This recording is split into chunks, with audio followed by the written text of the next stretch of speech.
இயற்கை அழகு நிறைந்த மூணாரின் சாலை ஓரங்களை மேலும் அழகாக மாற்றியுள்ளன ஜக்ராந்தா பூக்கள். பச்சை பசேல் என்ற தேயிலை தோட்டங்களுக்கு நடுவில் வயலட் நிறத்தில் காணப்படும் ஜக்ராந்தா பூக்கள் காண்பவர்களின் கண்களையும் கவர்ந்து வருகிறது.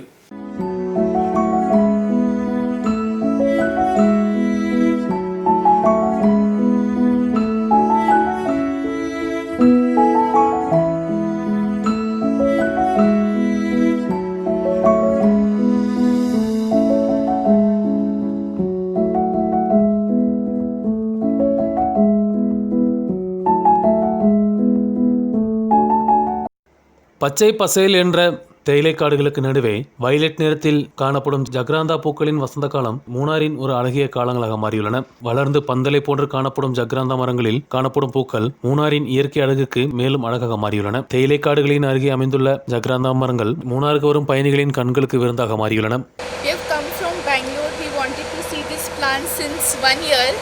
And I knew that it blooms in March and April, so now we are here in Munnar to visit these beautiful jagrandas. They are truly very beautiful, and you can see a lot of trees here.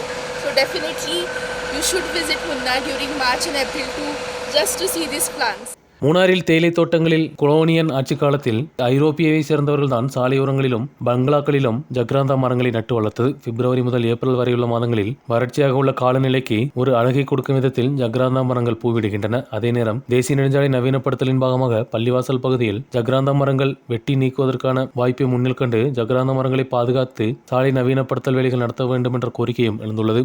Kochi Dhanushkodi ദേശീയ പാതയിൽ പള്ളിവാസലിൻ്റെ സമീപത്തിൽ ഈ ജഗ്രാന്ത മരം നിലനിർത്തിക്കൊണ്ട് തന്നെ ഈ റോഡിൻ്റെ പണി പൂർത്തിയാക്കാനും നല്ലവരായ നാട്ടുകാരോട് ഒപ്പം പഞ്ചായത്ത് ഭരണസമിതിയും കൂടി NH അതോറിറ്റിക്കും നമ്മുടെ പ്രിയപ്പെട്ട MP-ക്കും ഞങ്ങൾ നിവേദനം കൊടുത്തുകൊണ്ട് തന്നെ ഈ മരത്തെ ഞങ്ങൾ സംരക്ഷിക്കും.